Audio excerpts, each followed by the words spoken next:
Stars were never meant to be owned, yet humanity dared to claim one. Solis Ventara, a radiant jewel in the Nixara cluster, had become the centerpiece of humanity's greatest achievement, harnessing its energy to power a civilization light years away. But the galaxy has never been a silent observer. Whispers of envy and outrage spread among the stars, carried by those who saw humanity's claim not as innovation, but as insolence. "How does a species so primitive justify this theft?" hissed the Orathian envoy, its voice a metallic hum that reverberated through the chambers of the Zenith Concordium. Its form flickered, a shimmering humanoid silhouette made of pure, silver light. Solis Ventara's energy is vital to the Dominion's survival. Humanity has no right to deprive us of what is essential for galactic stability. A murmur spread among the Concordium's delegates, each representing a different star-faring civilization. The Grand Arbiter, a towering figure with crystalline skin that refracted light like a prism, raised a hand to silence the crowd. "The Orathian Dominion has presented its case. Humanity, you may respond." The human representative, Ambassador Elise Cadra, stepped forward. Her voice was calm, but the tremor in her hands betrayed the weight of the moment. "With respect, Grand Arbiter, humanity discovered Solis Ventara. We developed the technology to harness its energy. Our claim is legitimate, and we have done nothing to destabilize the galaxy." "Legitimate?" The Orathian envoy's tone sharpened, its form rippling with agitation. "Your species stumbles into space like children playing with fire. You lack the foresight to protect what you claim." Elise's eyes narrowed. "We lack foresight? Your empire drained the life from your own stars, leaving destruction in its wake. Now you seek to take what we have earned through ingenuity and determination." The Grand Arbiter's voice cut through the tension, crystalline, yet stern. "This chamber is no place for accusations. Provide evidence or hold your peace." Behind closed doors on Earth, the debate mirrored the one in the chamber. Some leaders argued, "We cannot risk the wrath of the Orathians. Better to yield the star than lose everything." Others, like General Kai Thorne, clenched their fists. "Surrendering now means surrendering forever. The star is ours. We fight for it." As the light of Solis Ventara burned, the shadows of division grew ever longer. The Zenith Concordium's chamber was a battlefield of words, and the Orathians wielded theirs like weapons. Their envoy turned its gleaming, shifting form toward the Grand Arbiter. "This matter should not even be up for debate. Humanity's lack of galactic contributions, their absence from interstellar treaties, these are facts. They are interlopers, not equals." The Arbiter's crystalline face was unreadable, but their voice resonated with impartiality. "The Concordium exists to ensure disputes are resolved fairly. Your grievances have been noted, Orathian representative. Now allow the human delegation to respond." Ambassador Elise Cadra stepped forward, steadying herself under the weight of the alien glares. "We may be newcomers to the galactic stage, but our presence at Solis Ventara is legitimate. We didn't take what wasn't ours. We discovered the star and built our infrastructure there with our own ingenuity." Her gaze swept the room. "Is innovation now a crime?" A low hum of murmurs rippled through the assembly. Some delegates nodded in agreement, while others exchanged skeptical glances. The Orathian envoy let out a mechanical chuckle. "You call it innovation. We call it recklessness. Solis Ventara is too valuable to be left in inexperienced hands. Humanity is a child playing with matches." The Arbiter raised their hand again, silencing the room. "These accusations are concerning, but the Concordium will not act without evidence." But the Orathians weren't finished. "Evidence?" Their tone dripped with contempt. "You want evidence of humanity's incompetence? Very well. The envoy's form shifted, projecting a series of holograms. Images of past human conflicts and environmental devastation filled the chamber. This is their legacy: war, ruin, greed. Do you truly trust them with the power of a star? Elise's breath caught as the chamber erupted into debate. The arbiter's gavel struck, restoring order. Enough! The Concordium will deliberate further. This session is adjourned. Back on Earth, the division among humanity deepened. In a tense virtual meeting, General Kai Thorne leaned forward. The Orathians are winning this fight without firing a shot. We need to unify or we'll lose everything. But another leader countered, "Unify behind what? We're outnumbered, outgunned, and outmaneuvered in politics. Perhaps surrendering the star is our only chance to survive." As Solis Ventara burned bright in the Nixara cluster, humanity's unity began to crumble. As humanity's fate hangs in the balance, every decision could shape the future of our species. What do you think? Should humanity stand firm, or is compromise the only way to survive? Let us know in the comments. If you're enjoying this story, don't forget to hit the like button and subscribe to the channel for more epic sci-fi adventures. Together, let's explore the stars. The Concordium chamber buzzed with murmurs of uncertainty after the Orathians' damning presentation.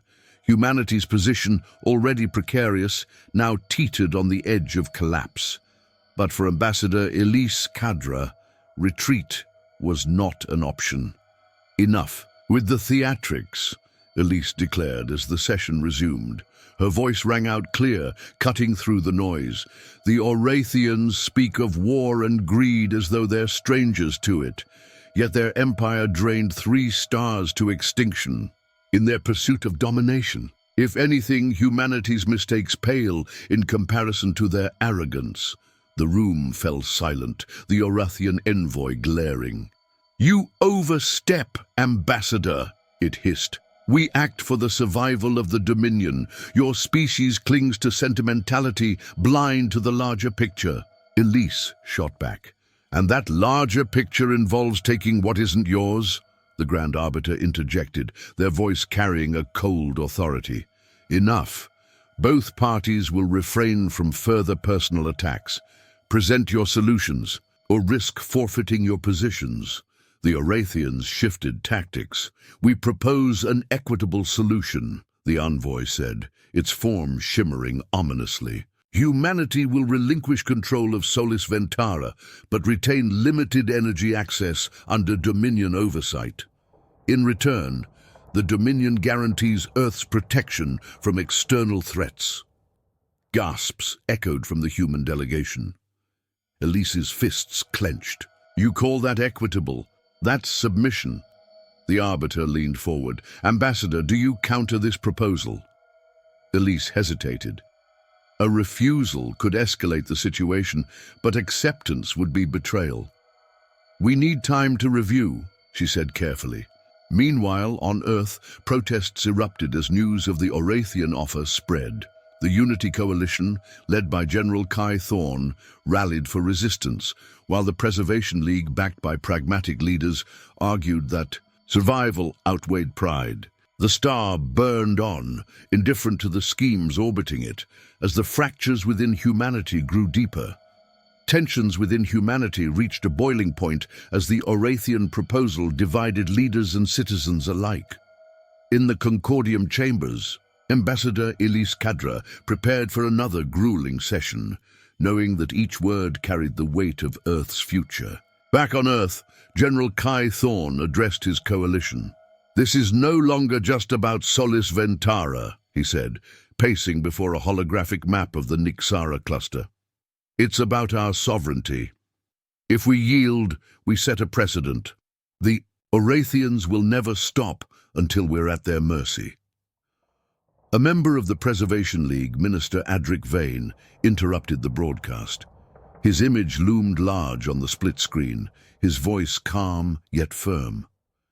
"And if we don't yield, General, the Orathians could wipe us out before we have time to respond. This isn't surrender, it's survival. Kai's eyes narrowed. Survival without dignity isn't survival at all. In the Zenith Concordium, the Orathian envoy pushed forward, its silvery form unwavering. The Dominion is running. Out of patience. This proposal is the final act of our goodwill. Reject it, and Earth will be deemed hostile. The Grand Arbiter's voice rang out. Ambassador Kadra, has humanity reached a decision? Elise rose, her expression carefully neutral. The human delegation requires additional time to deliberate. This is not a decision to be made lightly. The Arbiter's crystalline gaze lingered on her before nodding. Time will be granted.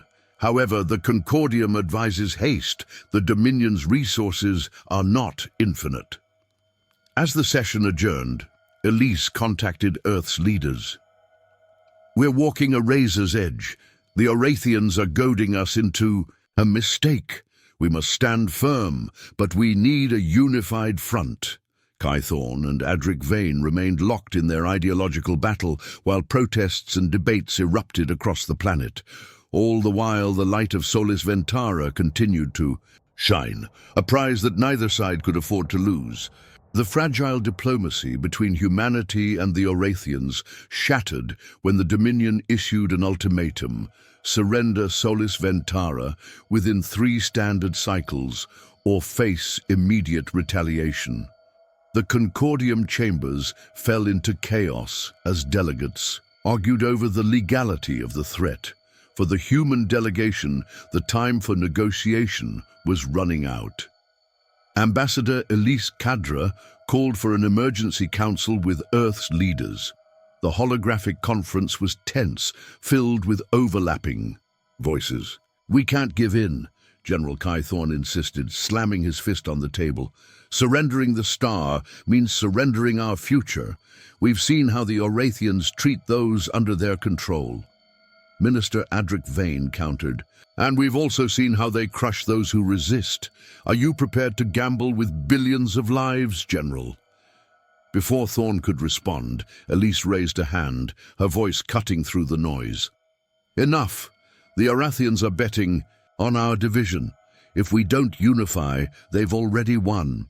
Meanwhile, the Orathians made their own preparations. A fleet of sleek silver warships gathered near Solis Ventara, their forms radiating an ominous energy.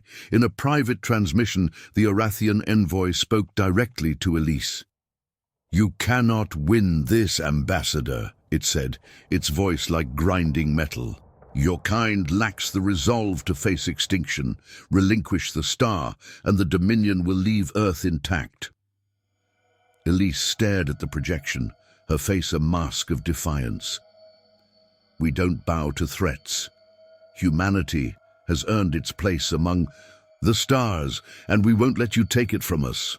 The envoy's form shimmered, its tone growing colder. Then you leave us no choice. The Dominion does not make empty promises. As the deadline loomed, humanity's fractures began to mend under the growing threat. Thorne's Unity Coalition and Vane's Preservation League begrudgingly worked together, preparing Earth's defenses while exploring potential alliances within the Concordium. Above, Solis Ventara burned bright, a beacon of hope and defiance. As the galaxy braced for the inevitable clash, the deadline passed in silence, but it was a silence heavy with foreboding. Then the Dominion struck. Their warships, glistening in the light of Solis Ventara, descended with precision, positioning themselves near humanity's stations orbiting the star.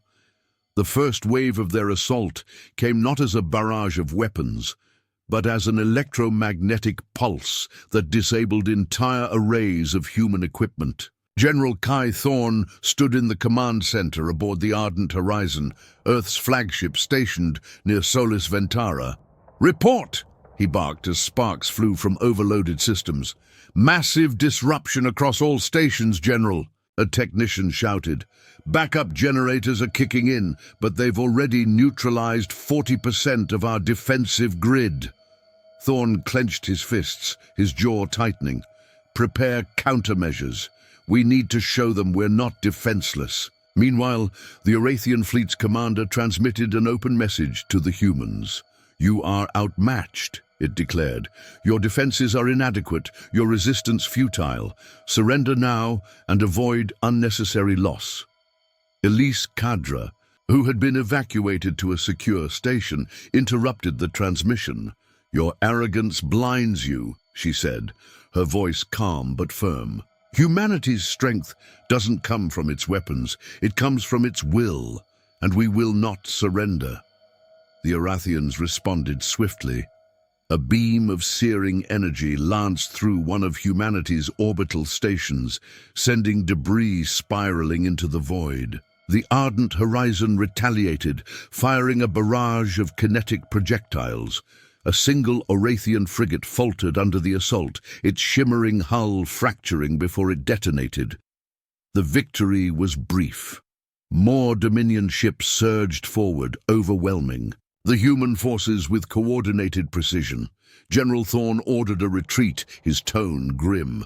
"Fall back to defensive positions. We're buying time, nothing more." On Earth, chaos erupted as news of the battle spread. Minister Adric Vane addressed the world. "This is the cost of resistance. We've provoked a power far beyond us. I urge our leaders to reconsider before it's too late."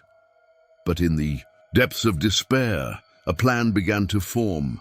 A desperate, audacious gamble that could turn the tide. Humanity's hope now rested on a single, audacious plan. To strike at the heart of the Orathian fleet with a weapon not of brute force, but of ingenuity. In the hidden depths of an Earth orbital station, Dr. Linya Mala, a leading physicist, presented her idea to General Kai Thorn and Ambassador Elise Cadra. "We can't overpower them," Linya began, her voice steady despite the weight of the moment.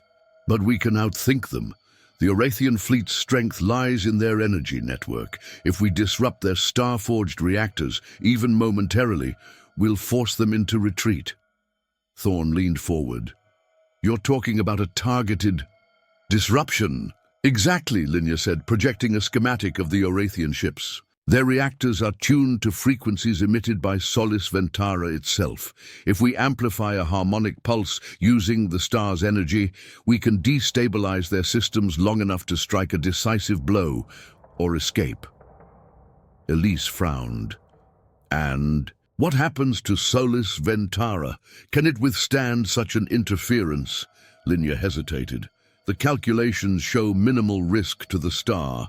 But the longer the pulse is sustained, the greater the danger. We'll be playing with fire." With no other option, the plan was approved.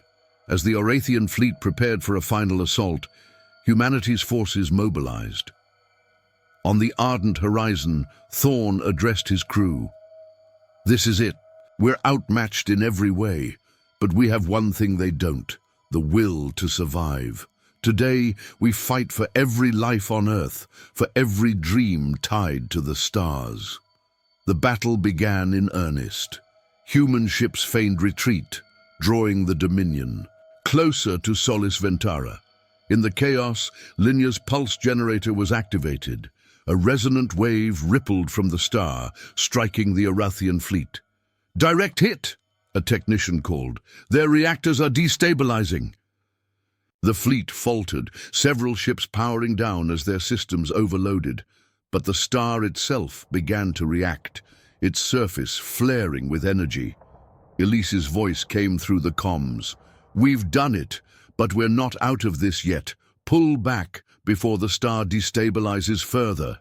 As humanity seized its first real victory, the line between triumph and disaster blurred. The star trembled, its light flaring wildly as Solis Ventara strained under the amplified pulse. Humanity's gambit had worked. The Orathian fleet staggered, many of their ships now adrift in the void, but the cost of victory loomed. Energy readings from the star are spiking. Dr. Linya Mala's voice cut through the comms aboard the ardent horizon. "If we don't shut down the pulse, Solis Ventara could collapse into a cascade event." General Kai Thorn stood firm at the command console. "Not until the Orathians retreat completely. We can't let them regroup." On the human flagship, tension reached a fever pitch. Elise Cadra, speaking from a secure chamber, tried to mediate. "Thorn, if we destroy the star, everything we fought for will mean nothing. Shut it down now." Before Thorn could respond, an incoming transmission interrupted them. The Orathian commander's visage filled the main screen, its silver features fractured and dim. "Enough," it said, its voice hollow. "The Dominion concedes. Humanity has proven its resolve." Thorn's fists unclenched, but his expression remained hard. "Withdraw your forces or we finish what we started." "We will retreat," the Orathian replied, its tone tinged with reluctant respect. "But mark my words, human. Today's victory is temporary. Your kind's recklessness will one day consume you." As the Dominion fleet began to fall back, Thorn gave the order. "Deactivate the pulse." On the station, Linya worked frantically. "Shutting it down! Now!" she exclaimed as the generator powered off. The star's wild energy began to stabilize, its surface calming after a final burst of radiant light. The crew of the Ardent Horizon erupted into cheers, but the moment was bittersweet. Elise's voice came through the comms. "This isn't over. We've earned our place among the stars, but we've also drawn their ire. We must be ready for what comes next." Back on Earth, the people united in relief and celebration, but the divisions between leaders lingered. Tehe Preservation League warned of retaliation, while the Unity Coalition declared this a new dawn for humanity's independence. Above it all, Solis Ventara burned brighter than ever, a symbol of defiance, resilience, and the fragile hope that humanity could carve out its place in the vastness of the galaxy. The battle for Solis Ventara is over, but the war for humanity's place in the galaxy has only just begun. Will we rise to the challenge, or will our defiance cost us everything? If this journey left you inspired, make sure to like the video, subscribe to the channel, and share this story with fellow explorers. Because in the vastness of the universe, resilience is our brightest light.